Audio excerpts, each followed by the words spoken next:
కార్యకర్తను గుర్తించి గౌరవించే పార్టీ భారతీయ జనతా పార్టీ మాత్రమే. బీజేపీ మెదక్ ఎంపీ రఘునందన్ రావు అన్నారు. మంగళవారం వికారాబాద్ జిల్లా కేంద్రంలో బీజేపీ సభ్యత్వం నమోదు కార్యక్రమానికి ముఖ్య అతిథిగా హాజరయ్యారు. ఈ సందర్భంగా ఆయన మాట్లాడుతూ పూర్తి ప్రజాస్వామ్యబద్దంగా పార్టీ ఎన్నికలు నిర్వహిస్తున్న ఏకైక పార్టీ కూడా బీజేపీ అని స్పష్టం చేశారు. తెలంగాణలో రానున్న రోజుల్లో బీజేపీ అధికారంలోకి వస్తుందని, తెలంగాణ రాష్ట్రంలో అధికార పార్టీకి ఎన్ని సీట్లు వచ్చాయో బీజేపీకి సైతం అన్ని సీట్లు వచ్చాయని గుర్తు చేశారు. అనంతరం వికారాబాద్ శ్రీ అనంత పద్మనాభ స్వామిని బీజేపీ నాయకులతో కలిసి దర్శించుకున్నారు. ఈ కార్యక్రమంలో బీజేపీ జిల్లా అధ్యక్షుడు మాధవరెడ్డి, రాష్ట్ర నాయకులు సదానందరెడ్డి, శివరాజ్, వడ్లనందు, రాజేందర్ రెడ్డి, బుస్సా శ్రీకాంత్ రెడ్డి, శిరీష, పోకల సతీష్ తదితరులు పాల్గొన్నారు.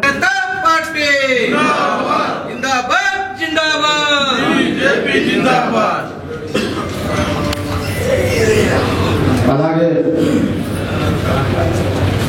సీనియర్ న్యాయవాదులు చౌదరి యాదవ్ రెడ్డి గారికి పార్టీ సభ్యత్వాన్ని అందించాల్సిందిగా ముఖ్య అతిథి ఏవీ రెడ్డి గారిని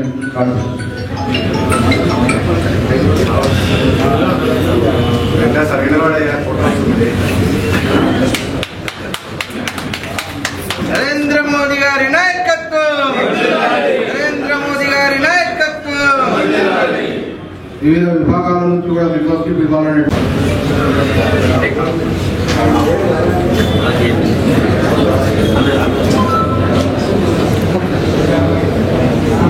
సన్మానిస్తారు. తర్వాత మిగతా ఎవరన్నా సన్మానించేది ఉంటే కార్యక్రమం పూర్తయిన తర్వాత తెలుసుకుంటాం.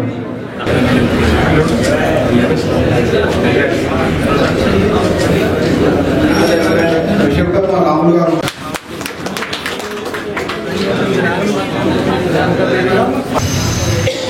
మన కార్యకర్తలు కావచ్చు, వీళ్ళందరూ కూడా సైనికులుగా మారి యుద్ధం చేస్తారు తప్ప ఈ పరిపాలన పక్కన పెట్టే పరిస్థితి లేదు.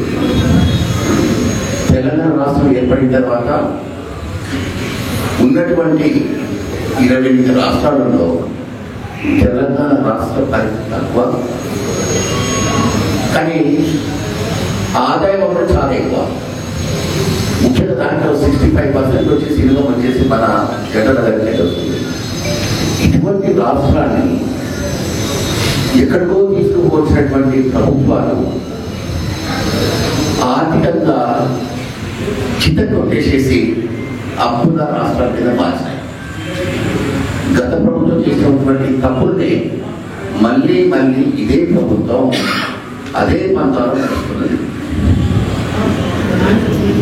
ఇది కారణం ఏంటంటే గత ప్రభుత్వం ఉన్నటువంటి వాళ్ళ అధికారం గురించి ఉత్పత్తి లేకుండానే ఎన్నో ఉచిత పథకాలను ప్రకటించేసి దివాలా తీర్చినారు. గత చరిత్రలో ఎప్పుడే కానీ జీతాలు కూడా ఇవ్వలేని పరిస్థితి తీసుకొచ్చారు. గ్రామ స్థాయి నుంచి రాష్ట్ర స్థాయికి ఉన్నటువంటి ఫీజు అన్ని కూడా పెండింగ్ ఉన్నాయి. ఆ ప్రభుత్వం ఈ ప్రభుత్వం వచ్చే వరకు 40,000 కోట్ల పెండింగ్ ఫీజు ఉన్నాయి. అవి ఏదైనా కావచ్చు. అదే అప్పులతోని ఈ ప్రభుత్వం కూడా ఎలక్షన్స్ అప్పుడు ఎన్నో పథకాలను ప్రకటించేసి అధికారంలోకి వచ్చారు. కానీ ఓటేసేటటువంటి ప్రజలు కూడా తెలుసు అవన్నీ కూడా పథకాలు అమలయ్యేది కాదు అని. అయినప్పుడు లక్ష్మీకరం లేక ఆ బీఆర్ఎస్ ప్రభుత్వాన్ని కూరదోసేసి కాంగ్రెస్ తీసుకొచ్చారు. ఇదే సందర్భంలో మొన్న బడ్జెట్ సెషన్ లో నేను మాట్లాడాను కౌన్సిల్లో. బీజేపీ ప్రోగ్రెడ్ కౌన్సిల్లో కానీ అసెంబ్లీ కానీ ఎప్పుడు అదే కొట్లాడాలి. ఏమని ప్రతిపక్షంలో బీఆర్ఎస్ ఏమంటుందంటే మీరు ఎన్నో పథకాలు ప్రకటించినారు, ఎప్పుడు ఇస్తారని. అధికారంలో పక్షం ఏమంటుందంటే ఇదివరకు మీరు ప్రభుత్వం ఉన్నప్పుడు మీరు ప్రకటించినవన్నీ అమలు చేశారు. ఇదే కొట్లాడ, అదే తప్ప దానికి పరిష్కారం అంటూ ఏం రాలేకపోయింది. కౌన్సిల్లో ముఖ్యమంత్రి గారు బట్టి వారు 10 మంది నిలుస్తున్నప్పుడు నేను మాట్లాడాను. బీజేపీలో మీరు మేనిఫెస్టో కాన్స్టిట్యూట్ చేసేటప్పుడు రచించేటప్పుడు కనీసం క్యాలిక్యులేటర్ దగ్గర లేకున్నా మెంటల్ అర్థమైంది అంటారు. గుడ్డి లెక్క విధంగా చూసుకున్నారే మీరు ప్రకటించినటువంటి పథకాలు అమలు పరిచేటువంటి పరిస్థితి లేదు అనసరి తెరవలేదా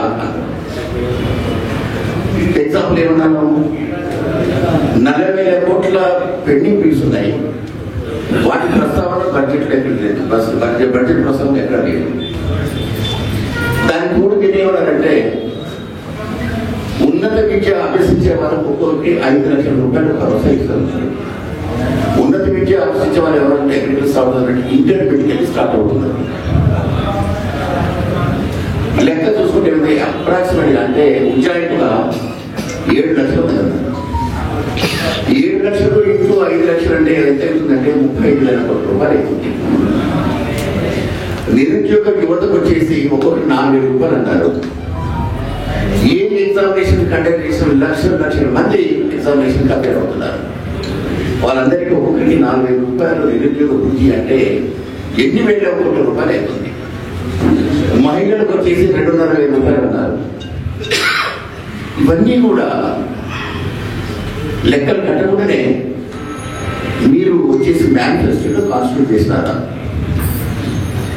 నిన్న అన్ని రంగాల కంటే కూడా విద్యారంగం అనేది చాలా ప్రాముఖ్యమైనటువంటిది ఒక కుటుంబం కావచ్చు రాష్ట్రం కావచ్చు దేశం కావచ్చు ప్రపంచం కావచ్చు అభివృద్ధి చెందాలంటే ఏది అంటే ఏంటంటే విద్య అందుకనే ఎప్పుడు చెప్తున్నా నేను చిన్నప్పుడు చదువుకునేటప్పుడు ఇంగ్లీష్లో sir education is only weapon erase the poverty terrorism టెర్రరిజానికి విద్య లేకపోవడమే దరిద్రానికి విద్య లేకపోవడమే అటువంటి విద్యా రంగాన్ని మీరు ప్రశ్నపట్టించినారు అని ఎగ్జాంపుల్ మాట్లాడారు ఏ విధంగా అంటే ఏంటంటే బడ్జెట్లో అలొకేషన్ జాతీయ స్థాయిలో 15.5% ఉంటే మన తెలంగాణ ప్రభుత్వం గత ప్రభుత్వం వచ్చేసి 6.7 అంటే 50% తక్కువ ఈ ప్రభుత్వం ఏదో మేలు చేసినట్టు 6.7 నుంచి 7.5 తీసుకొచ్చినారు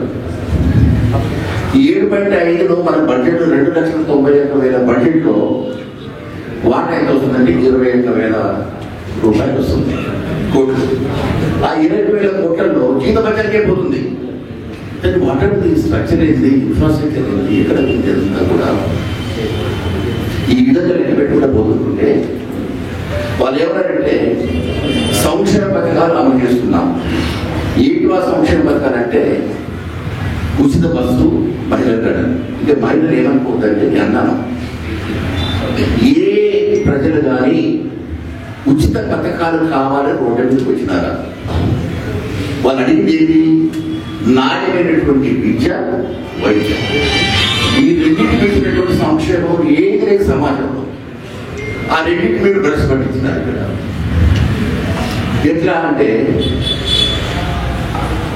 జాతీయ స్థాయిలో ఉన్నటువంటి బడ్జెట్కు 50% కూడా ఇవ్వకపోతే విచారణ వేదంగా ఉంటుంది స్కూల్స్ మీరు కూడా చూసుంటారు ఏ స్కూల్ కూడా నడిచేటువంటి పరిస్థితి లేదు స్ట్రక్చర్ లేదు ఇన్ఫ్రాస్ట్రక్చర్ లేదు బేసిక్ ఎమ్యూనిటీస్ లేవు వాష్రూమ్స్ లేవు కాంపౌండ్ వాల్ లేదు సబ్స్ట్రాట్ అంటే అటెండర్లో ఆయం లేక వాష్రూమ్లో రన్నింగ్ వాటర్ లేక మెయింటెనెన్స్ లేక ఈ పరిస్థితులలో విద్య ఏ విధంగా ఉంటుంది బిలో పావర్టీ లెవెల్ వాళ్ళు కావచ్చు మిడిల్ క్లాస్ వాళ్ళ యొక్క ఎర్నింగ్స్ ఆదాయం అంతా కూడా ఎక్కువ పాపం ఎక్కడ పోతుందంటే విద్యకు వైద్యానికి పోతుంది ఇది అయ్యేది కాదని ఈ పాపము తిలా పాపం తలాపిక్కడంటే ఏదో సామెత అన్నట్టు గత ప్రభుత్వం కానీ ఈ ప్రభుత్వం కానీ బేసిక్గా ప్రజలకు క్షమాపణ అడగండి అమలు చేయలేని పథకాలను ప్రకటించాం కాబట్టి క్షమించండి మాకు 2-3 సంవత్సరాలు హాలిడే పీరియడ్ అంటే ఇవన్నీ చేయలేని పరిస్థితి హాలిడే పీరియడ్ అంటారు బ్యాంకులు కట్టి బియ్యంలో 2-3 సంవత్సరాలు హాలిడే ఇచ్చేసేయండి ఆర్థిక పరిస్థితి వనగూరిన తర్వాత అమలు చేస్తామని చెప్పండి ప్రజలు కూడా క్షమిస్తారని చెప్పాను అన్నప్పుడు బట్టి గారు ఏమన్నారంటే సంక్షేమ పథకాలు కూడా కావాలి కదా కాస్ట్ కటింగ్ అంటున్నారు కాస్ట్ కటింగ్ చేయాలండి ఒక ఫ్యామిలీ కూడా వచ్చినటువంటి బడ్జెట్ ఇన్కమ్ ఎంత ఉంది దానికి ఎంత దేనికి ఖర్చు పెట్టాలి దేనికి ప్రాధాన్యత ఇవ్వాలి తెరవడం ఇష్టం చేస్తారు ఇది పరిస్థితి 40,000 పెండింగ్ పెట్టున్నటువంటి బిల్స్ను ఈ ప్రభుత్వం వచ్చిన తర్వాత ఇరిగేషన్ కావచ్చు, వాటితో పాటు 72,000 వచ్చిందండి. 72,000 కోట్లు క్రోర్స్, 72,000 కోట్ల రూపాయలు బకాయి ఉంది. ప్రస్తుతానికి పెట్టి ఉన్నటువంటి పీసలు క్లియర్ చేస్తారు. అవుతుందండి ఇది? Can you expect? ఇంపాసిబుల్. ఇదంతా ఎందుకు చెప్తానంటే, గత ప్రభుత్వానికి ఈ ప్రభుత్వానికి తేడా ఏముందంటే, పెనం మీదకి వెళ్ళి పిల్లలు పడ్డట్టు అయిపోయింది. దీన్ని మనం అడ్వాంటేజ్ తీసుకోవాలి భారతీయ జనతా పార్టీ. కాబట్టి గత డిసెంబర్లో జరిగినటువంటి అసెంబ్లీ ఎలక్షన్స్, మేలో జరిగినటువంటి పార్లమెంట్ ఎలక్షన్స్ చూసుకుంటే, అసెంబ్లీ ఎలక్షన్స్ లో ట్రయాంగిల్ ఫైట్ లో మనం 3rd ప్లేస్ పోయినాం. 8 మంది గెలిచారు. అదే 6 నెలల్లో పార్లమెంట్ ఎలక్షన్ తర్వాత మన ప్రియతమ ప్రధాని మోడీ గారి పేరు వల్ల ఏమైపోతుందంటే, మనం 2nd ప్లేస్ వచ్చినాం. TRS 3rd place గెలిచినాం.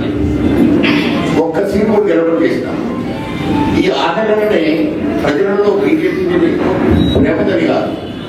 కాబట్టి ఏమైంది అక్కడ, జాతీయ స్థాయిలో మోడీ వర్సెస్ రాహుల్ అనిపించింది. మోడీ రాహుల్ ఒక ఢిల్లీ పుట్టక అయిపోయింది. కాబట్టి ప్రజలందరూ కూడా మోడీకి ప్రమాదం పెట్టారు.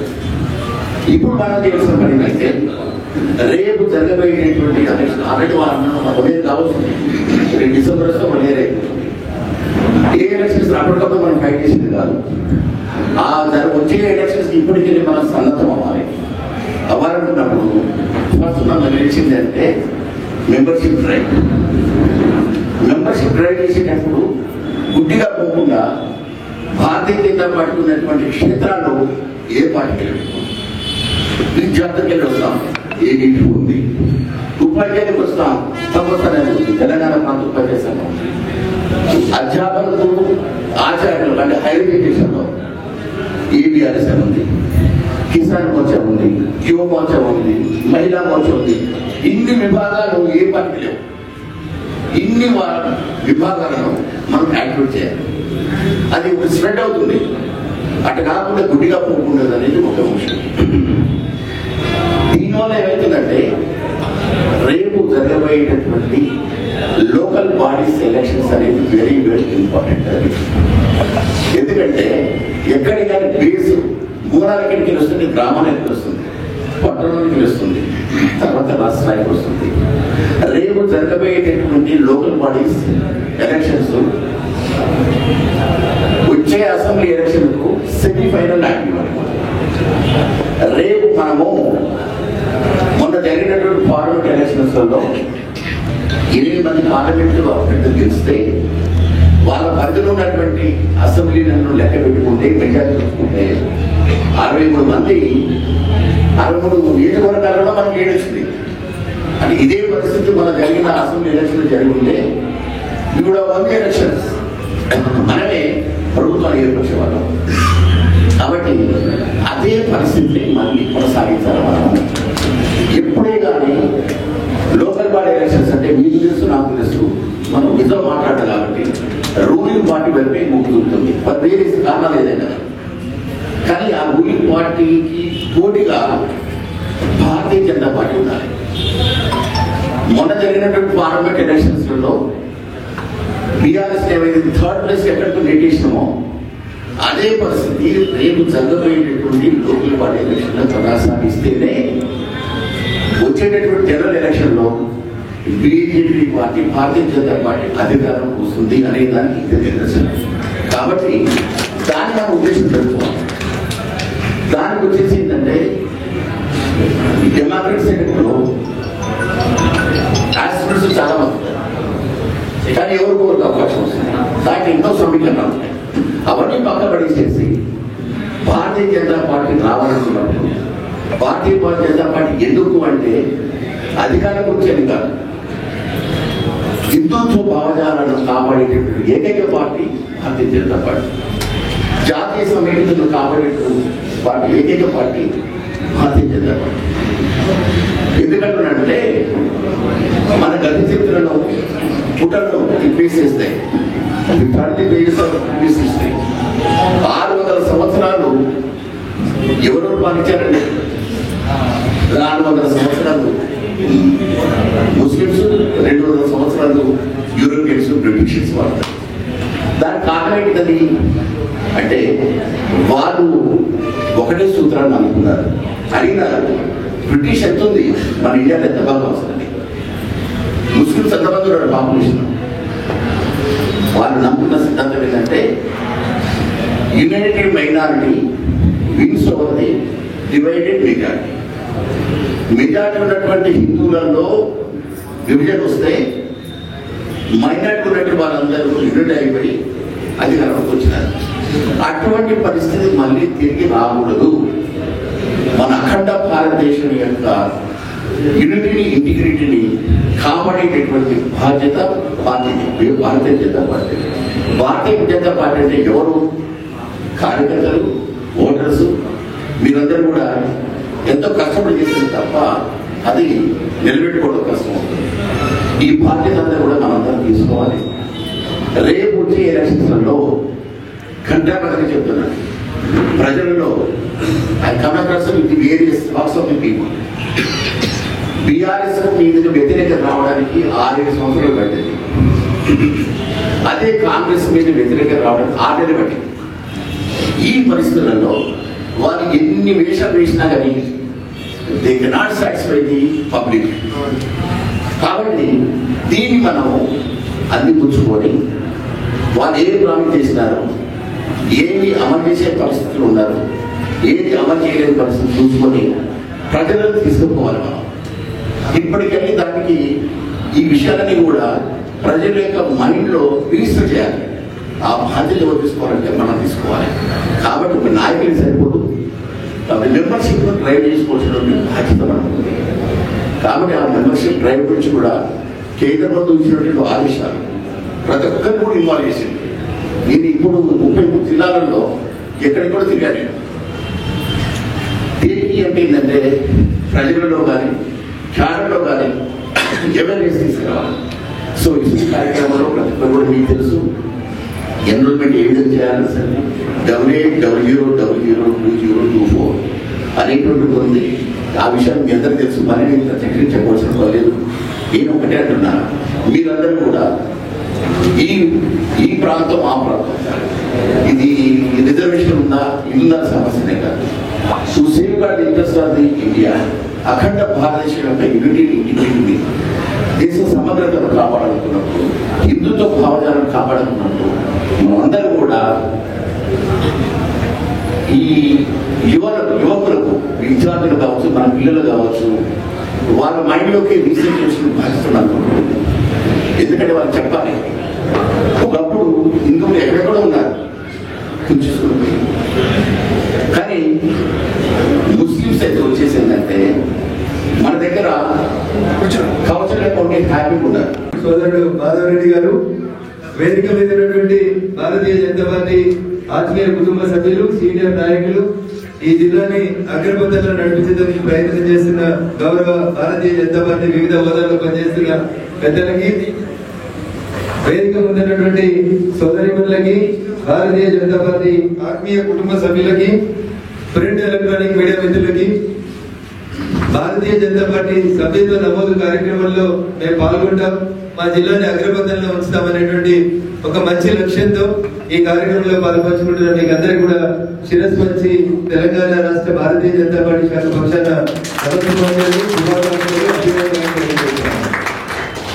మిగతా పార్టీలకి భారతీయ జనతా పార్టీకి మధ్యలో ఉన్న తేడా ఆల్వేస్ మనం చెప్పుకునే అంశం ఒకటే, Bharatiya Janata party is a party with difference అని చెప్పుకుంటాం. ఏం డిఫరెన్స్ అంటే మిగతా పార్టీలు ఇంతమంది జమ చేసుకొని ఇంత పొద్దుగల మీటింగ్ పెట్టాలంటే ఎంత కష్టపడాలో ఎంత ఖర్చు పెట్టాలో మీకు తెలుసు. కానీ భారతీయ జనతా పార్టీ నాయకులు, కార్యకర్తలు ఒక పిలుపిస్తే పొద్దున్న 9కైనా 10కైనా రాత్రి 7 గంటలకైనా మీటింగ్ ఇస్తే గొప్పగా సక్సెస్ చేసే కార్యకర్తల బలం మీద ఎదుగుతున్నటువంటి పార్టీ భారతీయ జనతా పార్టీ. మనందరి నాయకులు గౌరవనీయులు నరేంద్ర మోడీ గారు. ఏ పార్టీలో పనిచేస్తున్నాం మనం? ఎవరు మన నాయకుడు? నరేంద్ర మోడీ గారు. అంత గొప్ప నాయకుని నాయకత్వంలో మనం పనిచేసేటువంటి అవకాశాన్ని పార్టీ మనకు కల్పించింది.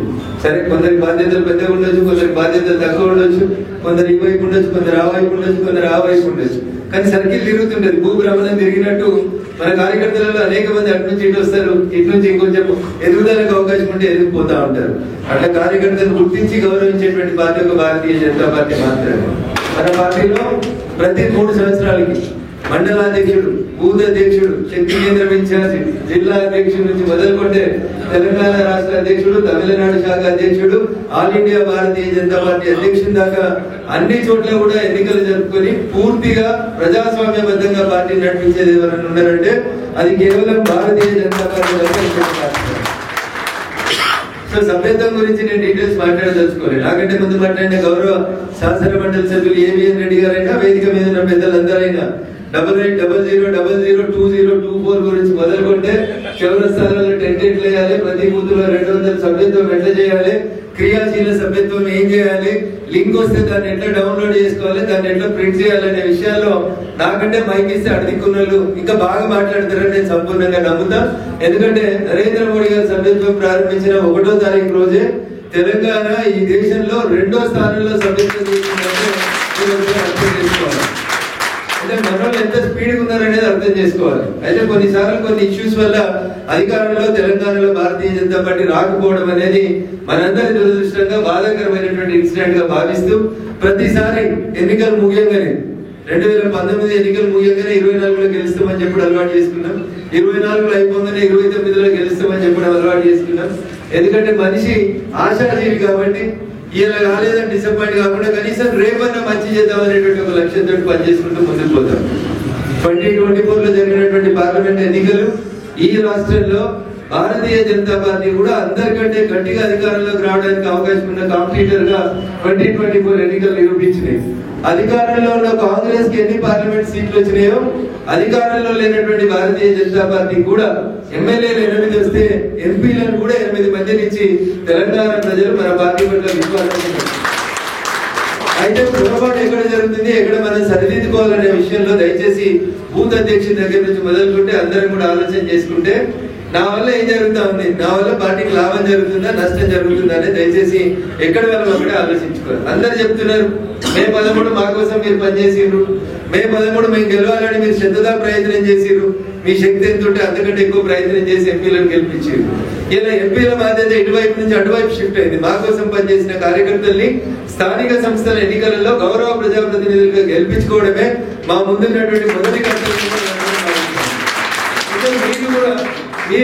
మీరు మేము వేరేవేరే అనుకుంటలే, మీరు మేము మనం అందరం కలిసి చేయాల్సింది ఏంటంటే ప్రతి బూత్ ను గెలిస్తే పార్లమెంట్ గెలుస్తామని ఎట్లయితే అమిత్ షా గారు ప్రతి మీటింగ్ లో చెప్తారో మాకు మేము కూడా ప్రతిసారి అట్లే చెప్తా ఉన్నాం. పంచాయతీ వార్డు మెంబర్ దగ్గర నుంచి మొదలుకొంటే పార్లమెంట్ దాకా ఈ దేశం కోసం మాట్లాడే పార్టీ, ఈ దేశం కోసం ఆలోచించేటువంటి పార్టీ, ఈ దేశ అభ్యున్నతి కోసం ఆర్నిచలు పనిచేసేటువంటి పార్టీ ఏదైనా ఉందంటే కేవలం భారతీయ జనతా పార్టీ మాత్రమే. ఇందాక వస్తూ నేను కొద్దిగా ఆలస్యంగా రావడం జరిగింది మీ దగ్గరికి. ఎందుకంటే నాకు ఒక కింద ట్యాగ్ లైన్ వచ్చింది కదా మెదక్ ఎంపీ అని.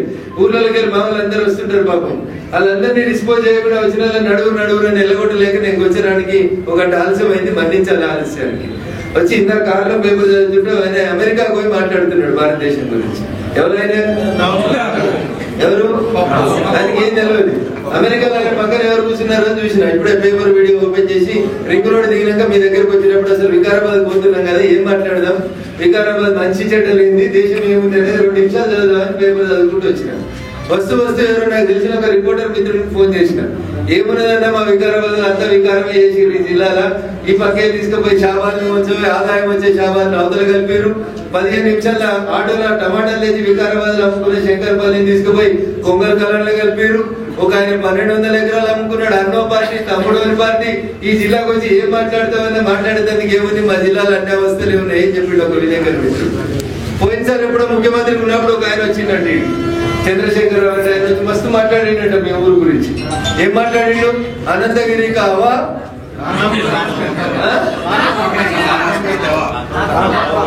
ఏం చేసిండు మరి ఆయన, మీరేం చెప్తారో వింటున్నా కదా. నేను బయట జిల్లా ఉంది, ఈ జిల్లా గురించి మీరేం చెప్తారనేది నేను వింటున్నా. అట్లా మాట్లాడిన ఆయన ఈ జిల్లాకి ఏం డెవలప్మెంట్ చేసిండో మీరు చూసి, అన్నో దిక్కు పంచుకుంటాడు, తమ్ముడో దిక్కు పంచుకుంటాడు, అన్నో పార్టీలు ఉంటాడు, తమ్ముడో పార్టీలు ఉంటాడు. ఆ కుటుంబాలు తప్ప ఈ జిల్లాని బాగుపరిచిన వాళ్ళు ఎవరు లేనంత దుర్మార్గంగా విభజించి వికారాబాద్కి ఆదాయం లేకుండా అన్యాయం చేసింది ఎవరంటే అప్పుడు విభజించిన చంద్రశేఖరరావు గారు తప్ప ఇంకొకరు కాదు. అప్పుడు ఇక్కడ నుంచి ప్రాతినిధ్యం వహిస్తున్నటువంటి ఎంపీ ఉండేది. అప్పుడు ఎవరు ఎంపీ ఉన్నారో నేను నా నోరు ఖరాబ్ చేసుకోదలుచుకోలేదు. ఫార్మాసిటీ పేరు మీద ఎన్ని వందల ఎకరాలు ఎట్లా దోసుకున్నారో, రంగారెడ్డి జిల్లాకి ఎట్లా అన్యాయం చేశారో నాకంటే ఎక్కువ మీకు తెలుసు. మరి మిగిలిన వికారాబాద్ని ఏ రకంగా బాగుపరచాలి, ఎట్లా అభివృద్ధి పరచాలి, ఏ రకంగా చేయాలి అంటే దాని గురించి ఎవరు మాట్లాడారు. ఎంతసేపు వాళ్ళు అట్లా చేసిరు, వీళ్ళు ఇట్లా చేసిరు అని తిట్టుకోవడం తప్ప ఇంకొకటి లేదు. కానీ ప్రకృతి మీకు మంచి వాతావరణాన్ని ఇచ్చింది. మీరు ప్రకృతి పరంగా ఈ జిల్లా అన్ని జిల్లాల కంటే మంచిగా ఉంటుంది. నేను సైన్స్ టీచర్ కాబట్టి ప్రకృతి గురించి ఎడిగిపోయినా మాట్లాడుతా ఉన్నాను. ఈ మధ్యలో రఘునందన్ హైడ్రా గురించి మాట్లాడుతున్నాడు, రఘునందన్ కాంగ్రెస్ కి సపోర్ట్ చేస్తున్నాడు, రఘునందన్ రేవంత్ రెడ్డికి సపోర్ట్ చేస్తున్నాడు అని కొంతమంది ఈనాడు సన్నాయి నొక్కులు నొక్కుతారు. నేను ఎవరికి దిక్కు నిలబడతా, దేశం దిక్కు నిలబడతా,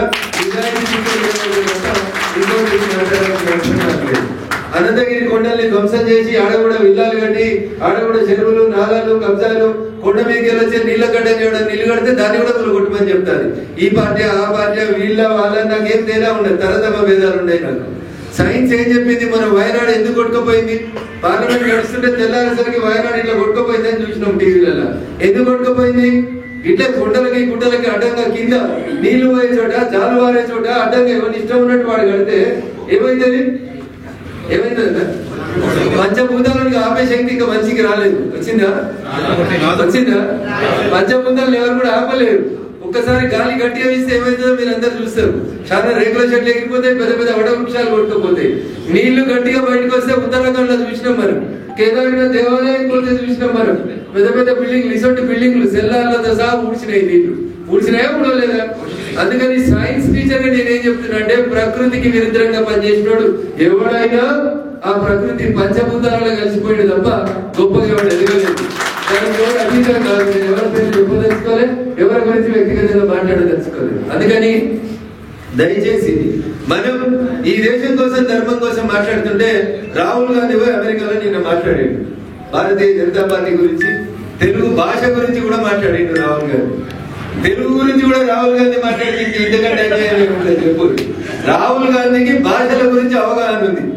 75 ఏళ్ల స్వతంత్ర భారతదేశంలో 5.5 దశాబ్దాలు ఈ దేశాన్ని పాలించి భాషల మధ్యన, రాష్ట్రాల మధ్యన, ప్రాంతాల మధ్యన అసమానతను సృష్టించి ఈ దేశం అభివృద్ధి కాకుండా చేసిన పార్టీ ఏదైనా ఉందంటే అది కాంగ్రెస్ పార్టీ. మీ నాయన, మీ నాయనమ్మ, మీ తాత ముత్తాతలు తప్ప ఇంకొకటి కాదు. ఈయన పోయి యాడశుద్ధులు చెప్తుడు, అమెరికాలో డల్లాస్లో కూర్చొని తెలుగు భాష గొప్పతనం గురించి తెలుగు రానుడు మాట్లాడుతున్నాడు. ఏం చెప్పాలన్నా దాన్ని చూస్తే ఏమనిపిస్తుంది? రాసిచ్చినోడు ఎవడని పక్కన చూసిన, ఎందుకంటే ఆయనకి ఎట్లా రాదు కాబట్టి. ఆ పక్కన రాసినోడు ఉంటాడు ఎవడని చూస్తే శ్యామ్ పిట్రోడా అని ఆయన ఉంటాడు. ఎవరు శ్యామ్ పిట్రోడా? మొన్న ఎలక్షన్లప్పుడు మన దేశం గురించి, మన సంస్కృతి గురించి, మన పార్టీ గురించి నోటికి వచ్చినట్టు మాట్లాడితే హిందూ సమాజం నుంచి వ్యతిరేకత వస్తుందని టెంపరీగా సస్పెండ్ చేసి శ్యామ్ పిట్రోడా అని కాంగ్రెస్ వాళ్ళు. మళ్ళీ రాహుల్ గాంధీ పోయి డల్లాస్ లో కూర్చుంటే పక్క కుర్చీలు ఎవరు కూర్చున్నారంటే నిన్నటిదాకా ఈ దేశాన్ని ద్వేషించి, ఈ దేశ సంస్కృతిని ద్వేషించిన రాహుల్ గాంధీ పక్కన శ్యామ్ పిట్రోడా అంకుల్ కూర్చొని రాసిస్తే ఈ మన్మడు మాట్లాడుతా ఉన్నాడు, మూడు మన్మడు మాట్లాడుతున్నాడు. తాతకు తెలియదు, మన్మడికి తెలియదు దేశం గురించి. శ్యామ్ పిట్రోడాకి ఈ దేశ సంస్కృతి సాంప్రదాయాన్ని గౌరవించాలనేటువంటి సంస్కారం లేనోడు రాసిస్తే ఈ దేశాన్ని 5.5 దశాబ్దాలు పాలించిన కుటుంబం పార్టీ వై మన దేశం గురించి, ఆర్ఎస్ఎస్ గురించి, బీజేపీ గురించి, నరేంద్ర మోడీ గారి గురించి ఈయన గల్లీలో మాట్లాడే చేతగానోడు, భారత్ జోడో యాత్రలో మాట్లాడలేకపోయినోడు ఎక్కడ మాట్లాడుతుండన్నా? అమెరికాలో డల్లాస్ లో మాట్లాడుతున్నాడు. జగన్ దసంత్ ఎవడున్నాడు అని చూసిన అమెరికాలలో మీటింగ్లలో. జార్జ్ సోరోస్ అని ఒకడు ఉన్నాడు, కొత్తగా దళారి, షేర్ మార్కెట్ లో బ్రోకర్. వాడు యాక్చువల్ గా టెక్నికల్ గా మాట్లాడాలంటే వాడు ఇలా వ్యాపారవేత్త రూపం ఎత్తిండు. రూపం ఎత్తి దేశాలు, ప్రపంచంలో ఏ దేశమైతే సుభిక్షంగా ఉందో, ఏ దేశమైతే పచ్చగా ఉందో ఆ దేశ ఆర్థిక వ్యవస్థల్ని చిన్న భిన్నం చేసే ఒక దళారి జార్జ్ సోరోస్ అనేటువంటి కూడా మీటింగ్ లో ఉండి భారత ఆర్థిక వ్యవస్థ నాశనం చేసేందుకు అదేదో పేపర్ గురించి రోజు మాట్లాడుతున్నారు కదా. ఏం పేపర్ అంటే హిండెన్బర్గ్ లో వార్త వచ్చింది. ఎట్లా వార్త వచ్చింది? హిండెన్బర్గ్ లో. ఎవడు రాసిండు? ఈ జార్జ్ సోరోస్ అనేటువంటి షేర్ మార్కెట్ లో షేర్లు అమ్ముకునే ఒక బ్రోకర్ రాసిండు. ఏం రాసిండు? అదాని షేర్ల విలువ పెరిగింది, ఇంకెవరో షేర్ల విలువ తగ్గినాయి. నాకంటే ఆ జార్జ్ సురేన్ కంటే ఆ షేర్లు కొనుక్కునే వాళ్ళు అమ్మేటోళ్ళు చాలా తెలివికలు. వాళ్ళకి అనే ప్రపంచం వాళ్ళకి. మనకు రాజకీయం ఎట్లా ప్రపంచమో, మీడియా మిత్రులకు జర్నలిజం ఎట్లా ప్రపంచమో, షేర్ మార్కెట్ లో ఉండేటోళ్ళు వాళ్ళు 24 గంటలు మార్కెట్ లో ఉండే ఫ్లక్చుయేషన్స్ అంచనా వేస్తారు. వాడు వార్త రాస్తాడు, ఈ దేశం అంతా ఎటో పోతుంది, ఈ దేశ ఆర్థిక వ్యవస్థ నాశనం అవుతుంది అని జార్జ్ సోరేన్ అనేటువంటి ఒక షేర్ బ్రోకర్ ఒక వార్త రాస్తే కాంగ్రెస్ పార్టీ, కాంగ్రెస్ ముఖ్యమంత్రులు అదానికి అమ్మేస్తారు దేశాన్ని అని చెప్పి వాళ్ళు ఇక్కడ ధర్నా చేస్తారు. అంటే సుభిక్షంగా ఉన్న భారతదేశం, నరేంద్రుడి నాయకత్వంలో పటిష్టంగా ఉన్న ఈ దేశ ఆర్థిక వ్యవస్థని ప్రపంచ దేశాలలో ఇంతింత వటుడింత అన్నట్టు ఈ దేశ ఆర్థిక వ్యవస్థను 5వ స్థానానికి తెచ్చి త్వరలోనే దాన్ని 3వ స్థానానికి తీసుకుపోయి ప్రపంచ అగ్ర దేశాలలో ఒక దేశంగా మన ఆర్థిక వ్యవస్థని కడగడి పాలు మనం జమ చేస్తే జార్జి సరైన మూర్ఖుడు వచ్చి దాంట్లో చెంచడంత విషం కలిగిపోతున్నట్టు విదేశీ పత్రికలు, విదేశీ సంస్కృతి, విదేశాల్లో ఉండి ఈ దేశాన్ని చిన్నభిన్న చేయాలనే జార్జ్ సురేన్, శ్యామ్ పిట్రోడా లాంటి మూర్ఖులు రాసించినటువంటి మాటల్ని ఈ రాహుల్ గాంధీ అనేటువంటి పోయి విదేశీ గడ్డ మీద మాట్లాడుతుండు. దీన్ని ఖండించే శక్తి ఉన్న ఒకే ఒక కార్యకర్త, ఒకే ఒక కండువా ఏంటంటే కేవలం కాషాయం కండువా. దీనికోసం ప్రిపేరింది, దీనికోసం గల్లీలలో తిరుగుతుంది. ఎందుకంటే నీకు టీవీ లేదు, ఛానల్ లేదు, పేపర్ లేదు, అందరూ చూసినందుకు మనోళ్ళే, గల్లీలు ఉన్న జర్నలిస్ట్ మిత్రులంతా మనోళ్ళే, రాసి పంపితే రాస్తే వేసేటోళ్ళు మాత్రం మనోళ్ళు గారు. అక్కడ రకరకాలైనటువంటి అవస్థలు వస్తా ఉన్నాయి. అందుకని భారతీయ జనతా పార్టీ బలం కార్యకర్తలే. కషీర్కాడ్ పంచాయతీ పెడితే మాట్లాడాల్సింది నువ్వే. జార్జ్ సోరేన్ ఎందుకు రాసిండు, హిండెన్బర్గ్ ఎందుకు పబ్లిష్ చేసింది, ఇవన్నీ మాట్లాడాల్సింది మీరే. ఆయన ఒక ఎంపీ, నేను ఒక ఎంపీ. నేను మీకు అందరికి ఒక మార్గదర్శనం ఇచ్చిన ఆయన అనుకుంటున్నాను. నేను ఇప్పటికే మాట్లాడాలి. ఆయనకి హిండెన్బర్గ్ పేపర్ నచ్చింది, నాకు బంగ్లాదేశ్ కి ఒక ఆయన రాసిండు, ఇంకో పేపర్ నచ్చింది నాకు. ఏ పేపర్ అది? ఏ పేపరే చదవాలి మీరు అందరు బాగా. ఏ పేపరు? బ్లీడ్స్ అని ఒక పేపర్ రాసింది. రాహుల్ గాంధీకి పెళ్లి అయిందని అందరు ఉన్నారు, లైవ్ పోతుంది, ఇజ్జత్ అక్కయ్య లేకపోతే ఇంకా మంచిగా మాట్లాడారు. రాహుల్ గాంధీ ఒక ఆమెకు అభాషణ చేయించిండని, రాహుల్ గాంధీకి 16 ఏళ్ల బిడ్డ ఉందని, 18 ఏళ్ళ కొడుకున్నాడని, వాళ్ళ పేర్లు, ఫోటోలు, ఈసారి విదేశాలకు పోయినప్పుడు చేసిన మంచి పనులు, చిన్న చిన్న బట్టలు, పొదుపైన బట్టలతోటి ఈయన తిరుగులన్నీ ప్లీడ్స్ అనే పేపర్ వేసింది. వేసిందా? మరి ఇండియన్ వరకు నీకు కనబడ్డది రాహుల్ గాంధీ, నాకు ప్లీడ్స్ కనబడ్డది. మరి దీంట్లో వచ్చిన వార్త కూడా సమాధానం చెప్పాలా వద్దా? అరే అది చూసినా చూడలేదో పేపర్ తీసుకొని పోయి ఎవరికి ఇవ్వాలి? కొడుకు తప్పు చేస్తే ఎవరు చూడాలి? ఎవరు చూడాలి? తల్లివా, ఇంకా తల్లి పక్కనే ఉంటున్నాడు కొడుకు, ఇల్లు ఖాళీ చేసినప్పటి నుంచి. అంటే పోయి వాళ్ళ తల్లి ఉత్తరం ఇచ్చి వచ్చిన అమ్మాయి నీ కొడుకు గురించి ఇట్లా రంగురంగు ఫోటోలు వేసి నీ పేపరు, ఇది నీ కొడుకు చరిత్ర కాదు. ఈ దేశంలో ఎల్ఓపి లీడర్ ఆఫ్ అపోజిషన్, ఈ దేశంలో లీడర్ ఆఫ్ అపోజిషన్ ఇజ్జత్ పోతే ఒక ఎంపీ గారికి బాధ అవుతుంది. ఆ పేపర్ మీద కేసే ఉత్తరం ఇచ్చి వచ్చింది. నా తోటి ఎంపీకి ఇజ్జత్ పోతే నాది పోయినట్టుందని నేను చెప్తే వాళ్ళ అమ్మ మాట్లాడలే, ఏనాడు దాకా బొమ్మలు వేసుకున్నాయని మాట్లాడలేదు. కానీ వాళ్ళకి హిండెన్బర్గ్ పేపర్ మంచిగా కనబడుతుందంట. వీటన్నిటి మీద కషీర్కాడ్ చర్చ పెట్టాల్సింది ఎవరు? ఎవరు పెట్టాలి? మీరే పెట్టాలి. టీవీ ఛానల్ వాళ్ళు పెట్టరు, అది పేపర్ వాళ్ళు రాయలేరు వాళ్ళు. కాబట్టి మీరు కూడా ఆ బ్రిడ్జ్ పేపర్ ని గూగుల్ కి డౌన్లోడ్ చేసి రాహుల్ గాంధీ బొమ్మలు మంచిగున్నాయి, మరి శ్రీమతి గారి ఫోటోలు మంచిగున్నాయి, ఊరు పట్టి మంచిగా పెళ్లి చేసుకున్న పెళ్ళాన్ని ఇంటికి తెచ్చుకోవడానికి ధైర్యం లేనోడు మన గురించే మాట్లాడతాడు, మన సంస్కృతి సంప్రదాయాల గురించి మాట్లాడతాడు. 150 కోట్ల ఈ దేశంలో ఉన్న ప్రజలలో ఒక్కరు కూడా ఆయన పనికిరారా పెళ్లికి? ఆ పెళ్లి కూడా పక్క దేశంలోనే చేసుకోవాలా? ఆయన ఒక న్యాయవాది సుబ్రహ్మణ్య స్వామి గారు ఒక పిటిషన్ వేసి, ఈయన అమెరికా ఇంగ్లాండ్ లో కంపెనీ నడిపిండని, ఆ కంపెనీకి డైరెక్టర్ ఉన్నాడని, ఆ కంపెనీ తరఫున ఇంగ్లాండ్ లో 4 సంవత్సరాలు ఇన్కమ్ ట్యాక్స్ రిటర్న్ సబ్మిట్ చేసిండని, రిటర్న్ సబ్మిట్ చేసినప్పుడు ఆయన నేను భారతీయుని రాయలేదు, ఆయన నేను ఆంగ్లేయుని రాసిందని అఫిడవిట్ వేసి సుబ్రహ్మణ్య స్వామి కోర్టులో కేసేసి ఇన్ని లస్కులు పెట్టి గురువు మీద నలుపు తెలుసుకోవాలన్నట్టు రాహుల్ గాంధీ పోయి డల్లాస్ లో తెలుగు భాష గురించి, భారతదేశ సంస్కృతి సాంప్రదాయాల గురించి, నరేంద్ర మోడీ గురించి మాట్లాడితే ఎవరికి సమాధానం చెప్పాలి? ఎవరు చెప్పాలి? అది ప్రతి కార్యకర్త ప్రతి గల్లీలో ప్రతి చౌరస్తాలో చెప్పాల్సినటువంటి బాధ్యత ఉంది. దానికోసమే భారతీయ జనతా పార్టీ సభ్యత్వ నమోదు కార్యక్రమం లోపల మీరందరూ కూడా క్రియాశీలకంగా పాల్పంచుకోవాలని చెప్పి నేను మీకు సవినయంగా అప్పీల్ చేస్తా ఉన్నాను. మనం అంతా చూడడానికి చిన్నగానే ఉండొచ్చు, చీమ ఎర్ర చీమ చాలా చిన్న ఉంటుంది, చిన్నప్పుడు వేమన పద్యాలు సుమతి శతకాలు చదువుకుంటే చెప్పారు. అందులో చల్లి చీమలు ఎంత ఉంటాయి, చాలా చిన్నగా ఉంటాయి. మనం రేవంత్ రెడ్డి అంత పెద్దగా లేకపోవచ్చు, మీ గడ్డ ప్రసాద్ సార్ లేక ఎంత ముంగడ ఎస్కార్ట్ లేకపోవచ్చు, కానీ మన నోరిప్పి మాట్లాడితే బరాబర్ ఉన్నదంటే మాట్లాడగలుగుతాం. ఆ బలం ఉన్నదా లేదా? మాట్లాడగలుగుతాం కదా. జనానికి చెప్పుర్రి, తినగా తినగా వేప. మరి రోజు చెప్తే కాంగ్రెస్ చరిత్ర జనానికి తెలవాలా వద్దా? చెప్పాలా వద్దా? వీళ్ళు ఎట్లా చెప్పాలి? ఎవరు చెప్పాలి? మనమే చెప్పాలంటే మనకి ఏముండాలి? మనలో బలం ఉండాలి. సలి చీమలు లెక్క మనం మంద ఎట్లా ఉండాలంటే, ఒక చీమ పోతుందంటే లైన్ లో పోతుండాలి. మనం చీమ లెక్క క్రమశిక్షణ ఉండాలి. కార్యకర్త చీమలు ఎంత క్రమశిక్షణతో పోతాయో చూసిరా? ఎప్పుడైనా తోదప్పి పోతాయా? మనం మోటార్ సైకిల్ నడుపుతాం, ఎట్లా నడుపుతాం? ఇటు అంటాం, ఇటు అంటాం, ఈ డివైడర్ వస్తే పట్టుకుంది దాకా వస్తాం. మనలాగా పోదు చీమ, పోతుందా? ప్రతి కార్యకర్త కూడా క్రమశిక్షణకి మారిపోయారంటే చీమను చూసి క్రమశిక్షణ నేర్చుకోవాలి. మనం అంత గొప్పగా ఎదుగుతున్నటువంటి పార్టీ భారతీయ జనతా పార్టీ. ఉత్తగానే మనం ప్రపంచంలో నెంబర్ 1 స్థానానికి పోయినామా? అతను నమ్ముతారా? అది నమ్మరు. ఉత్తగా మోడీగా ఉత్తా చెప్తున్నారు. ప్రపంచంలో అందరికంటే ఎక్కువ సభ్యత్వం కలిగిన పార్టీ భారతీయ జనతా పార్టీ. ఆ పార్టీలో మనందరం సభ్యులైనందుకు మనం గర్వపడాలా వద్దా? ఇంకా ఈ పార్టీని పెంచాలా వద్దా? ఇంతింత వడ్డింత అన్నట్టు కాశ్మీర్ నుంచి కన్యాకుమారి దాకా ప్రతి బూత్ ఎవరు గెలవాలి? మనం గెలిస్తేనే ఈ దేశం బాగుంటుంది, మనం గెలవకపోతే ఈ దేశం బాగుంటుంది. సో అందుకని ప్రతిసారి మనం ఏం స్లోగన్ ఇస్తాం? దేశం కోసం, ధర్మం కోసం పనిచేస్తున్నామని చెప్తున్నాం. ఈ 3 నెలలు మీకోసం పనిచేయండి. దేనికోసం? స్లోగన్ అంటే ఉంటుంది, ఈ 3 నెలలు మీకోసం పనిచేయండి. రేపు మీరు వార్డు మెంబర్ గెలవాలి, సర్పంచ్ గెలవాలి, ఎంపీటీసీ గెలవాలి, మున్సిపల్ కౌన్సిలర్ గెలవాలి, పిఎస్సిఎస్ చైర్మన్ గెలవాలి, పిఎస్సిఎస్ డైరెక్టర్ గెలవాలి. ఎడికెళ్తే కొత్తగా మీ చేయాలి ఎంపీ గారు కొత్తగా పక్కపాటిలో తీసుకొచ్చి అందరినీ ప్రొడ్యూస్ చేస్తారా? చేయలేడు కదా. మీరే కదా కావాల్సిన నాయకులు, ఎదగాల్సిన నాయకులంతా. మీరు కట్టుకుంటే మేము బలంగుంటాం. ప్రతి ఊరికి మేము వచ్చి లొల్లి పెట్టుకోలేం కదా. 1000-1200 ఊర్లలో మా కొంత ఏంది, మా సర్పంచ్ గారు, మా ఎంపీటీసీ గారు, మా పంచాయతీ వార్డు మెంబర్ ఉండాల్సిన అవసరం ఉంటుంది. అందుకని ఇంతకాలం చాలా పని చేసి ఇలా మీరు చేసే మెంబర్షిప్ కూడా అక్కడ మనకు ఇషారా బస్ పార్టీ అవకాశం. మనం రెగ్యులర్ గా చేసుకునే మెంబర్షిప్ ఇలా లోకల్ బాడీ ఎలక్షన్ కొద్దిగా ముందు వచ్చింది మనకి.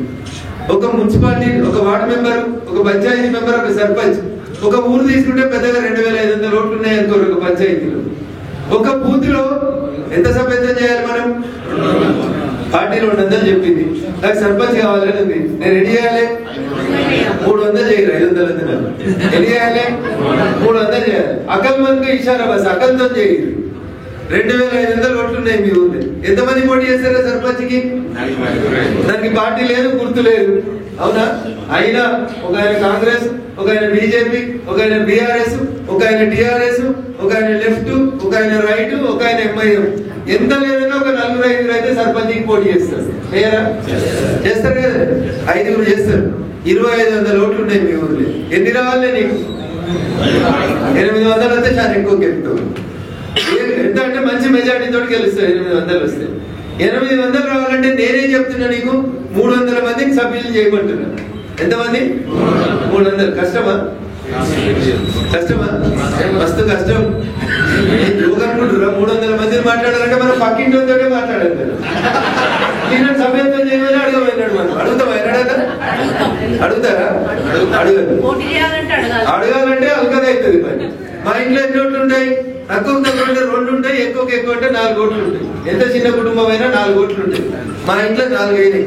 ఈ పక్కన ఒక 5 ఇళ్ళు వరుస పెట్టు. ఎన్నైతే? 5 నాలుగు 20 ఓట్లు అయినాయి. ఈ పక్కన ఒక 4-5 ఇళ్ళు లెక్క పెట్టుకో. ఎన్నైతే? 20 40 అయినాయి. మీ ఇంటికి ఈ పక్క ఆ పక్క ఎవరు ఉంటారు జనరల్ గా? అయితే మీ పెద్దనాయనో, మీ చిన్నాయనో, ఇంకా ఊరు భాషలో చెప్పాలంటే పాలోడో పగోడో ఉంటాడు పక్కన. ఇంకా కాకపోతే కులపోడు ఉంటాడు. మీ ఇల్లు చిన్నది, మీకు ఎవరు లేరు అనుకుంటే మీ కులపోలే ఎక్కువ మంది ఉంటారు. ఈయన నువ్వు 10 ఇళ్లకు వేస్తే 10-40-50 ఓట్లు అయిపోయాయి. ఈయన నీ గల్లీల దోస్తు, క్లాస్మేట్, చిన్నప్పటి నుంచి నీతో చదువుకున్నాడు, పొద్దుకి చంద్రశేఖర్ రాయ్తో కూర్చున్నట్టు ఎవరు ఉన్నాడు నీకు దోస్తు? ఉంటారు కదా, ఉంటారా? క్లాస్మేట్ ఎవరు ఉంటారా? కూడా మెంబర్షిప్ చేయించుకోవాలి కదా. చేసి వినాయక చవితి వస్తే వినాయక చవితి శుభాకాంక్షలు చెప్పు. బతుకమ్మ వస్తే అక్క మంచుకున్నావా, బతుకమ్మ వేసినవా అని అడుగు. ఏం పని లేకుండా ఉత్తగా వల్కరి ప్రేమగా మనసులు గెలిచేందుకు ప్రయత్నం చేయండి. ఉత్తగా గెలవచ్చు. మెదక్ మీరు అందరూ చూసిరు. నేను చాలా పక్కపరుస్తాను, కాకపోతే నోరు ఉన్నదని పార్టీ అన్ని ఊళ్ళకి కొట్టి పంపిస్తుంటారు. పోయి నియాసంలో నలుగురిని తయారు చేసినప్పుడు బిడ్డ రేపు నీకేమైనా అయితే మళ్ళీ అల్లన్న పూరలన్నా ముందుకొస్తారని చెప్పడానికి పంపిస్తుంటారు. మెదక్లో మీకు అందరికి తెలుసు, మెదక్ గెలవదని అందరూ అనుకున్నారు, గెలుస్తుంది అనుకున్నారు. కొద్దిమంది నాతో పాటు కలిసి పనిచేసిన వాళ్ళు, నా మొండితనం తెలిసిన వాళ్ళు ఎవరన్నా అనుకుంటారు. మా జర్నలిస్ట్ మిత్రులు, టీవీ ఛానళ్ళు, సర్వే ఏజెన్సీలు, free survey, post survey, voting అయినాక సర్వే, అన్ని సర్వేలు ఏం చెప్పినాయంటే ఒక్కటి గెలుస్తుంది టీఆర్ఎస్. ఎన్ని గెలుస్తుంది? ఎన్ని? ఒక్కటి గెలుస్తుంది. ఏడ గెలుస్తుంది? ఎల్లగా చెప్పుదు, మెదక్ టీఆర్ఎస్ గెలుస్తుంది. ఎందుకు? కేసీఆర్ ఉన్నాడు, హరీష్ రావు ఉన్నాడు, మెదక్ గెలుస్తుంది. వెంకటరామరెడ్డి ఉన్నాడు, ఓటుకు 1000 వంచబట్టే 10 లక్షల మందికి వంచిండు ఆయన. ఎంతమందికి? 10 లక్షల మందికి ఓటుకు 1000 రూపాయలు ఇచ్చిండు ఆయన. ఎందుకంటే రింగ్ రోడ్ అంతా ఆయనదే కదా, సార్ దగ్గర.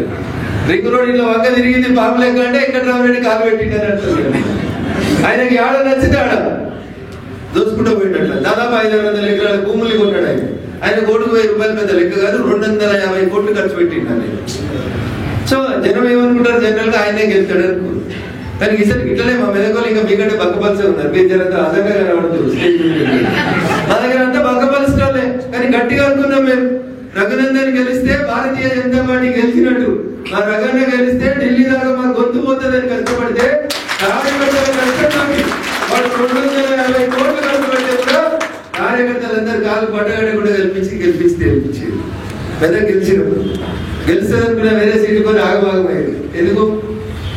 కార్యకర్తలలో కొంచెం కమ్యూనికేషన్ గ్యాప్ వచ్చింది.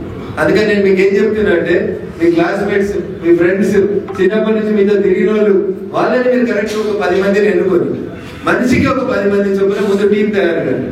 10 × 10 100 అవుతారు. 100 మంది మనిషికి 4 కోట్లు వేస్తే 400 వస్తాయి. ఓకేనా? ఇంకా నువ్వు కష్టపడాల్సింది ఇంకో 400 కష్టపడాలి. అందుకని గెలవాలంటే ఒక ప్లానింగ్ చేయండి. దానికి పార్టీ నీకు ఇచ్చిన అవకాశం మెంబర్షిప్ తర్వాత మీ అదృష్టం అన్ని పండుగలే ఉన్నాయి. ఈ నెలలో వినాయక చవితి చెప్పురి, వచ్చేసారి 15 రోజులు పోయిన తర్వాత బతుకమ్మ చెప్పురి, తర్వాత 2 రోజులు దసరా చెప్పురి, ఆ తర్వాత 10 రోజులు దీపావళి చెప్పురి, ఆ తర్వాత ఎలక్షన్లకు వస్తారు కాబట్టి ఎలక్షన్ పండుగ చెప్పురి. సో సిస్టమేటిక్ గా మీరు ప్లాన్ చేసుకుంటూ వస్తే, అన్న నా దగ్గర 100 కోట్లు లేవు, మా ఊరు సర్పంచ్ 10 లక్షలు పెడతాడు, భయపడకూరి డబ్బుల కోసం. డబ్బులతో గెలవాలంటే అంబానీలు, అదానీలు, రిలయన్స్ వాళ్ళు, టాటాలు, బిర్లాలు, వాళ్ళే ఈ దేశానికి ప్రధానమంత్రులు కావాలి. రైల్వే ప్లాట్ఫామ్ మీద ఛాయ్ అమ్ముకున్నాడు ఈ దేశానికి ప్రధానమంత్రి కాడు. టాటాలు, బిర్లాలు, అంబానీలు, అదానీలు కాలే. నీలాంటి సామాన్య కార్యకర్త రైల్వే ప్లాట్ఫామ్ మీద ఛాయ్ అమ్ముకున్నాడు. ఎట్లా అయిండు? సెల్ఫ్ కాన్ఫిడెన్స్ తోటి అయిండు.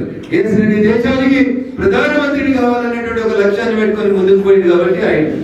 అయితేనంటవా నేను గెలుతానంటవా? ఈతలా గెలవు. నీకు మనసులో డౌట్ ఉందనుకో, నువ్వు పొరపాటున కూడా గెలవు. అదేదో సినిమాలో చూస్తే మనం పోకిరి అనుకుంటా. చిన్నపిల్లలు గిద్ద ఉంటారు, అందరు శక్తి కట్టుకుంటారు. అందులో ఒక నాలుగే ధైర్యం ఉన్నాడు అంటే, నేను రాత్రి శ్మశానానికి పోయి ఏం తెమ్మంటే అది తెస్తా అంటాడు. 3 పిల్లలు 4 పిల్లలు శక్తి కట్టుకుంటాడు. వాడు పోయి సమాజం మీద పెడితే తీసుకురమ్మంటే పోతాడు, పోరాడు పాపం ధైర్యంగా పోతాడు. పోయి తీసినాక వెనకాల చెట్టు కొమ్మకు ఆ పిల్లగాని అగ్గి తట్టుకుంటాడు. ఆ పిల్లగానికి దయ్యం దొరకబడిందని మనసులో అనిపిస్తుంది. ఏమైంది? గుడ్ ఆగిపోతుంది. సో అందుకే మీకు సెల్ఫ్ కాన్ఫిడెన్స్ లేదనుకో, ఇక మీరు ఏం సాధించలేదు. నేను మాత్రమే గెలుస్తా అని చెప్పాలి. నా మంగళ చంద్రశేఖర్ రావా, హరీష్ రావా, మహేందర్ రెడ్డి, లేకపోతే రంజిత్ రెడ్డి, ఎవడైతే నాకేందన్నా వానికి అవే 2 కాళ్ళు ఉన్నాయి, నాకు అవే 2 చేతులు ఉంటాయి అంతేనా? నేను మాత్రమే గెలుస్తా అనుకుంటే నువ్వు మీ ఊళ్ళో సర్పంచ్ అవుతావు, ఎంపీటీసీ అవుతావు, వికారాబాద్ ఎమ్మెల్యే కూడా భారతీయ జనతా పార్టీ. కావాల్సింది సంకల్పం కావాలి. నేను దుబ్బాక బై ఎలక్షన్స్ అప్పుడు చెప్పిన, పైసలు కాదు. బై ఎలక్షన్ లో కూడా నేను చెప్పిన, దుబ్బాక ఎవరు గెలుస్తారంటే నేనే గెలుస్తా అని చెప్పిన. నేను మాట్లాడిన మాటల్లో మీ వికారాబాద్ వచ్చిరు, చేవెళ్ళలు వచ్చిరు, మాధవరెడ్డి వచ్చిరు, ఎవరు పడితే వాళ్ళు వచ్చి దుబ్బాక బీజేపీ గెలవాలని పనిచేసిరు. అరే ఊరుకొచ్చి నన్ను గెలిపించారు. మీరు మీ ఊర్లో మీరు గెలవాలా వద్దా? గెలవాలా వద్దా? ఇండియా 100 కిలోమీటర్లు దుబ్బాకకు వచ్చి ఉప ఎన్నికలో పనిచేసినట్టు గెలిపించారు. ఇలా నీ కోసం నువ్వు పనిచేస్తానికి ఏ రోగమే నీకు? చేయాలా వద్దా? ఏముండాలి? సెల్ఫ్ కాన్ఫిడెన్స్ ఉండాలి. ఈ గ్రామ పంచాయతీ నేనే గెలుస్తా, వీళ్ళందరూ కట్టగట్టుకొని నాకు ఎదురుకు వచ్చినా నేనే గెలుస్తా అనేటువంటి విశ్వాసం నీ లోపల ఉంటే ఏళ్ళ నుంచి నువ్వు పనిచేస్తావు. పైసలు వచ్చమంటలేదు, పని చేయమని చెప్తున్నా. కానీ పొరపాటు చేయొద్దు. మీరు ఏం చెప్తారు, రేపటి నుంచి నేనే సర్పంచ్ ఏం చెప్తారు చెప్పండి. నీ పక్కన ఉన్నాడు పొద్దుగా ఏమడుగుతాడు, ఏమడుగుతాడో నాకంటే అందుకని నామినేషన్ వేసినప్పుడు నీ చేయకపోతే భద్రం పడిపోతుంది. అందుకని నువ్వు సంకల్పం తీస్తావు ఏమని, నీకు నచ్చిన దేవుని కాడికి పోయి ఈ ఊరికి నేను సర్పంచ్ని కావాలి, 100 రోజులు ఉంది ఎలక్షన్, ఈ 100 రోజులలో నేను ఎట్లా గెలవాలి యుద్ధం అనేది డిసైడ్ కావాలి. నేను ఎమ్మెల్యే ఓడిపోగానే పార్టీ టికెట్ ఇస్తుందా ఇయ్యదా తర్వాత మెదక్ ఎంపీ గెలవాలని డిసైడ్ అయినా ఆ దిశగా అడుగులు వేసుకుంటూ పోయినా ఆ అడుగులన్నీ సక్సెస్ అయింది. దానివల్లనే కార్యకర్తలందరూ ఆశిస్తుతో గెలిచి వచ్చింది. నేను మీకు ఎప్పుడు చెప్పినా మళ్ళీ చెప్తున్నా, రేపు కూడా ఇదే చెప్తాను. రేపు రఘునందన్ ఏడున్నా అదే మాట చెప్తాను. సెల్ఫ్ కాన్ఫిడెన్స్ కోల్పోతే ఇదేది గెలవదు. సెల్ఫ్ కాన్ఫిడెన్స్ ముంగట పోతే అది అనంతగిరి కొండనైనా కొడతాం, లేకపోతే ఇంకా దేన్నైనా కొట్టుకొని వస్తాం అనేటువంటి విశ్వాసం మీకు ఉండాలి. దానికి పునాది ఏంటంటే ఇలా మనం చేయబోయేటువంటి సభ్యత్వమే దానికి పునాది రాయి అవుతుంది. కొన్నిసార్లు పునాది రాళ్ళు కనబడకపోవచ్చు, ఈ బంగ్లా పునాది కనబడుతుందా మనకి, బంగ్లా పునాది కనబడకపోవచ్చు బయటికి చూస్తే, కానీ పునాది రాళ్ళు లేకపోతే ఈ బంగ్లా నిలబడుతుందా? ఆ పునాదే ఇలా మనం చేయబోయేటువంటి మెంబర్స్.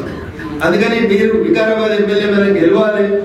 2029 ఎన్నికలు వచ్చినప్పుడు మా వికారాబాద్ కూడా బీజేపీ ఎమ్మెల్యే ఉండాలని మీరు మనస్ఫూర్తిగా కోరుకుంటే ఏం చేయాలి?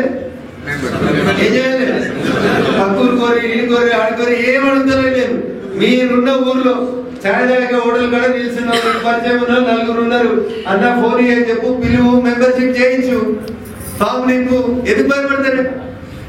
ఏది నాదేది బాధ్యత, మాధవ్ రెడ్డి ఏదో ప్రెసిడెంట్ ఆయన చూసుకుంటాడు. ఎక్కువ సభ్యత్వం చేస్తే మాధవ్ రెడ్డికి పేరు వస్తుంది, నాకు అధ్యక్షుడు రావడానికి నేను కుర్చీ గుంజింటాను అయితే ఆ పని ఎవరికి వచ్చేటైనా వాళ్ళకి వస్తుంది, అంతేనా? ఎవరి రాత అయితే రాసి ఉంటది కదండి, your fate is already return. నేను మీ రాతని మార్చలేను, నా రాత కూడా నేను మార్చుకోలేను, నేను దేవుడిని కాదు కదా. అందుకని చిన్నప్పుడు ఊళ్ళో మాట చెప్తాం, శివుడు ఆజ్ఞ లేకపోతే తెలుస్తుందా? నరేంద్ర మోడీ గారు వచ్చి ప్రచారం చేసినా కొంతమంది ఓడిపోయారు, ఎంపీలు ఎమ్మెల్యేలు ఓడిపోయారా ఓడిపోలేదా? అంటే దాని రాత ఏంది, ఇక్కడ రాయలేదు అన్నట్టు దేవుడిని. ఆయన మేల్కొల్పి మంచిగా రోజు పొద్దుగా లేవగానే దేశం కోసం ధర్మం కోసం అంటావు కదా, ధర్మం కోసం పూజ చేయి, దేశం కోసం పార్టీకి పని చేయి, నీ కోసం మెంబర్షిప్ చేసుకునేటువంటి లక్ష్యంతో మీరు ముందుకు పోవాలని పోతారని మీరందరూ కోరుకున్నట్టు వికారాబాద్ జిల్లా సభ్యత్వంలో నెంబర్ 1 కావాలి. స్థానిక సంస్థల ప్రజాప్రతినిధులలో మీరే ఎక్కువ సంఖ్యలో గెలవాలని మనస్ఫూర్తిగా కోరుకుంటూ, పార్టీ అవకాశం ఇస్తే స్థానిక సంస్థల ఎన్నికల సందర్భంగా కూడా మీ ఎన్నికల ప్రచారంలో పాల్పంచుకోవడానికి పార్టీ అవకాశం ఇస్తే ఈ అవకాశం ఇచ్చిన వేదిక మీద ప్రజలకి, వేదిక ముందున్నటువంటి మా ఆత్మీయ కుటుంబ సభ్యులకి, ప్రింట్ ఎలక్ట్రానిక్ మీడియా మిత్రులందరికీ కూడా పేరు పేరున శిరస్సు పంచి నమస్సుమాంజలు తెలియజేస్తూ, పార్టీ సభ్యత్వ నమోదు కార్యక్రమంలో అక్క విలువలే, తమ్ముడు విలువలే, మాధవ్ రెడ్డి నాకు బొట్టు రెడ్డి చెప్పలే, ఎవరెవరికి చెప్పరంట.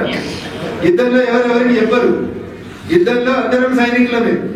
ఏ సైనికుడు మాత్రం ఆ సైనికుడు పోషించుకుంటూనే పోతుండాలి.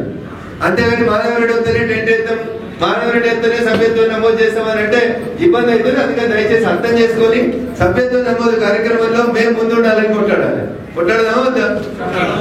మన రాష్ట్ర పార్టీ కార్యాలయంలో మీటింగ్ పిలిచి రాత్రి 7 గంటలకు ఆన్లైన్ కదా నమోదులో మీటింగ్ ఇట్లే సమీక్ష తీసుకున్నారు. నేను మీకు గర్వంగా చెప్పబోతున్నా, 119 అసెంబ్లీ నియోజకవర్గాల్లో మొట్టమొదటి ఉన్న అసెంబ్లీ ఏంటంటే చేవేళ్ళలో ఫస్ట్ ప్లేస్ లో ఉంది. చేవేళ్ళ 6,800 సభ్యత్వం చేసి ఫస్ట్ ప్లేస్ లో ఉంటే 5,900 సభ్యత్వం చేసి నేను ప్రాతినిధ్యం వహించిన వికారాబాద్ ఏడుందని ఆలోచించుకోవాలా వద్దా? మీరు గుండె మీద చేసుకోవాలా వద్దా? పడుకున్నప్పుడు పైన తిరిగే ఫ్యాన్ ఆలోచించాలా వద్దా?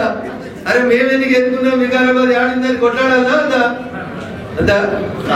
కొట్లాడాలని కోరుకుంటున్నాను. పార్లమెంట్ 17 పార్లమెంట్ ఎన్నిక కూడా చదివిరాడు. నేనేదో గొప్పని చెప్పడానికి రాలేదు. ఇక్కడ కార్యకర్తలలో పట్టుదల ఎట్లుంటుందనే చెప్తున్నాను. మల్కాజ్గిరి పార్లమెంట్ లో 32 లక్షల ఓట్లు ఉన్నాయి. మీ చేవేళ్ళ పార్లమెంట్ లో ఎన్ని ఓట్లు ఉన్నాయి? 29 లక్షల ఓట్లు ఉన్నాయి. మా దుబ్బాకలో మా మెదక్ పార్లమెంట్ లో 18.5 లక్షల ఓట్లు ఉన్నాయి. అంటే మేము ఎంత చేసినా చేవేళ్ళని దాటలేము, ఎంత చేసినా మల్కాజ్గిరిని దాటలేము. కానీ మన పార్టీ బోర్డు మీద రాస్తే మల్కాజ్గిరి నెంబర్ 1 స్థానంలో ఉంటే నెంబర్ 2 ప్లేస్ లో ఉంది మెదక్ పార్లమెంటే. పార్లమెంట్ మాకు పోటీ పడతారా పడరా? అరే నేనైనా బక్కపలుస్తున్నాడు, మీ ఎంపీకి ఏమైంది? మంచిగా ఉన్నాడు, అన్ని రకాలుగా మంచిగా ఉన్నాడు, చూసేందుకు నాకంటే స్మార్ట్ గా ఉన్నాడు. దేశంలో అందరికంటే ఎక్కువ పైసలు ఉన్న ఎంపీలు ఎవరైనా లిస్ట్ తీస్తే 2వ స్థానంలో ఉన్నాడు మీ ఎంపీ. అవునా కదా? ఇక అంత మంచి ఎంపీ ఉన్నాడు, అంత మంచి అందగారి లెక్క కలర్ఫుల్ ఉన్నాడు, ఇంత మంచి సైన్యం ఉంది. మరి చేవెళ్ళ పార్లమెంట్ లో 29 లక్షల మంది ఓటర్లు ఉన్నారు. మీరు ఫస్ట్ ప్లేస్ కి రావాలా వద్దా? వస్తారని కోరుకుంటూ సెలవు తీసుకుంటారు. జై హింద్, జై భారత్. నరేంద్ర మోడీ గారి నాయకత్వం పార్లమెంట్ లో చెప్పిన మీ ఎంపీ గారు మీ జిల్లా అధ్యక్షుడు కలిసి 1000 సభ్యత్వం చేసిన వాళ్ళందరినీ ఫ్రీగా అయోధ్యకి రైల్లో తీసుకుపోయి రాములను దర్శనం చేసుకుని రావాలనేది ఒక పోటీ పెట్టు. నేను 2014లో పార్టీ సభ్యత్వం అయినప్పుడు 1000 సభ్యత్వం చేస్తే నేను అమిత్ షా గారితో చాలా పంపిస్తా అంటే 5 చేసి 1000 సభ్యత్వం. ఎంతమంది? దుబ్బాకల్లో 5 1000 సభ్యత్వం చేస్తే వికారాబాద్ లో చేయాలో వద్దా? చేయరా? మీరు ఎంతమంది చేస్తారో చూస్తాం. మా దుబ్బాక తోటి ఎంతమంది పోటీ పడతారో చూస్తాం. అయ్యో విక్రమ్ విశేషేణ విశిష్టాయాం శ్రీ విష్ణు ప్రళయాసి కంచర్ల గోత్రోద్భవస్య కంచర్ల గోత్రోద్భవాయ రఘునందన్ రావు నామధేయస్య సకల సౌభాగ్యదాయిని సహ కుటుంబ కరిష్యమాన వర్తిష్యమాన సూచిత ఆగామి ఇష్టకామ్య సిద్ధ్యర్థం మనోవాంఛ ఫల సిద్ధ్యర్థం శ్రీమాన్ శ్రీ లక్ష్మీ అనంత పద్మనాభ స్వామినన్ సంపూర్ణ అనుగ్రహ సిద్ధ్యర్థం రాజముఖే రాజద్వారే దిగ్విజయ ప్రాప్తి ద్వారా రాజకీయ పర ఉన్నత అధికార సిద్ధ్యర్థం. మనసులో కోరికందని పెట్టుకోండి. యా ఫల ధీర్యా ఫలా పుష్పా యాచ పుష్పిని బృహస్పతి ప్రసూతాస్తానో ముంచం తగుమ్మసః లక్ష్మీ స్వామి దేవతాభ్యో నమః అనంతానంత దేవేశ అనంత ధ్యానం సమర్పయామి. స్వామి పేరు లక్ష్మీ అనంత పద్మనాభ స్వామి. స్వయంగా వెలిసినటువంటి సాలగ్రామం. సాలగ్రామం విశేషం ఏంటంటే తిరుపతి సాలగ్రామము, అహోబిల సాలగ్రామము, లక్ష్మీ అనంత పద్మనాభ స్వామి సాలగ్రామం. తిరుపతి ఆకారం ఉంటుంది, శంఖము చక్రము గనబెట్టుకొని. అహోబిలం కూడా ఆకారం ఉంటుంది. ఆకారం లేనటువంటి అనంతమైనటువంటి రూపంలో ఉంది కనుక అనంత పద్మనాభ స్వామి. పద్మము అంటే స్వామి యొక్క నాభిలో లక్ష్మీదేవి ఉంది, అందుకే అనంత పద్మనాభ. ఒక చక్రం ఉంటే విష్ణుమూర్తి, 16 చక్రాలుంటే సుదర్శనమూర్తి. స్వామి పైన అనేక చక్రాలు ఉన్నాయి కనుక అనంత పద్మనాభ సాలగ్రామము స్వయంగా వెలిసినటువంటిది. ఈ యొక్క కథ ఏముందంటే, భక్త మార్కండేయ ఋషి చిరంజీవి అయిన తర్వాత సాధన చేయాలంటే బ్రహ్మదేవుడు ఇక్కడ తపస్సు చేయమని చెప్పాడు. ఇక్కడ కూర్చొని 14,000 సంవత్సరాలు తపస్సు చేస్తే ఇచ్చినటువంటి ఈ సాలగ్రామం. ఈ సాలగ్రామం విశేషం ఏంటంటే అలంకారం చేస్తే విష్ణుమూర్తిలా ఉంటుంది, మధ్య అలంకారంలో నరసింహస్వామి, అలంకారం లేకుండా నిర్వికారంగా ఉంటే అనంత పద్మనాభం. ఈ యొక్క స్వామి విశేషం ఏంటంటే కార్తీక పౌర్ణమి నాడు స్వామి వారికి పాలతో అభిషేకం చేస్తూ ఉంటే మెరుస్తూ ఉంటుంది. హిరణ్య గర్భ సాలగ్రామము ఏకైకము. ఈ త్రివేంద్రం విన్నారు కదా సార్, త్రివేంద్రం కన్నా మనది అతి ప్రాచీనమైనటువంటి సాలగ్రామం. ఈ సాలగ్రామాలు ఎంత ప్రాచీనమైతే అంత పవర్ ఎక్కువ ఉంటుంది. అమ్మవారు లక్ష్మీదేవి, ఆ పక్కకు నిలబడినటువంటి అమ్మవారు ఎప్పుడు నిలబడి ఉండదు, కూర్చొని ఉంటుంది. ఇక్కడ ఉత్సవ విగ్రహాలు శ్రీదేవి భూదేవి సహిత వెంకటేశ్వర స్వామి కళ్యాణ విగ్రహాలు. అక్కడ స్వామి గుహ ఉంది. ఈ గుహ మార్గంలో ప్రతిరోజు మార్కండేయ స్వామి కాశీకి పోయి అక్కడ స్నానం చేసుకొని ఇక్కడ కూర్చుని చేసేవాడు. ఒకనాడు ఏకాదశి ద్వాదశి 2 కలిసి వస్తే ఇబ్బంది పడితే స్వయంగా గంగా విడిచాడంట. కింద పుష్కరిణి ఉంది, స్వయంగా గంగా వెళ్ళబడింది. విశేషంగా కలియుగంలో ఎవరైతే ఎప్పుడైతే స్వామి దర్శించుకుంటారో అటువంటి వారికి ఆ స్వామి యొక్క అనుగ్రహం వల్ల ధనము ధాన్యము సంతానం కలుగుతుంది. మీకు ఆ స్వామి యొక్క అనుగ్రహం వల్ల ఆయురారోగ్య ఐశ్వర్య కలగాలి. అందరికి కూడా ఆ స్వామి యొక్క అనుగ్రహం ఉండాలని సర్వే జనా సుఖినో భవంతు, సమన్సన్మంగళాని భవంతు. భగవత్ కృపకు మీరు పాత్రలు కావాలి. అనంత ఫలదాయక ఇలాంటి ఫలం భగవంతుడు మీకు అనేకంగా ఇవ్వాలి. ఎందుకంటే మనం అంతా కూడా హైందవ ధర్మానికి పాటుపడ్డ వాళ్ళం కనుక మీకు భగవంతుడు ఇలాంటి సేవ చేసేటువంటి భాగ్యం ఇవ్వాలి, మరియు అనంతమైతే ఆరోగ్యం కూడా ఇవ్వాలని కోరుకుంటూ భగవంతుని శేషవస్త్రం అండి.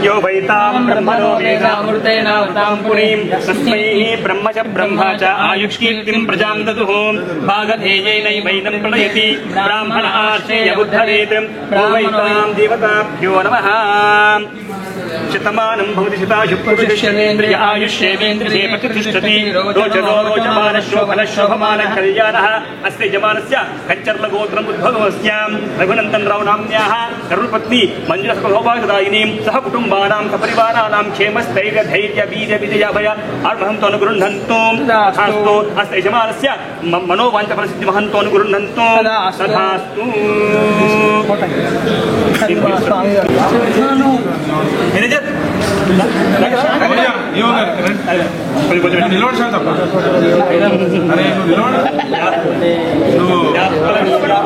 గవర్నమెంట్